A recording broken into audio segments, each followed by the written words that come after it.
In this video, you will see how to rotate table in Google Slides. As you can see, I have a table and I have rotated this table, and it's very easy. Let's get started.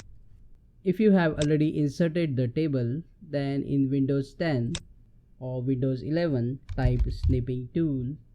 A Snipping Tool window will appear. Now click on the New option and precisely select the table to snapshot the table. Now copy the table and paste it inside the Google Slides. Resize the table as per the requirement. You can move this table inside, and if you want to rotate, just go to the Arrange option. Under the rotation, you will see options: rotate clockwise and rotate counterclockwise. Click any option to rotate the table. You can also click on this small dot and rotate the table freely as per your requirement. Click on that like button, comment below and let me know if this video solved your problem.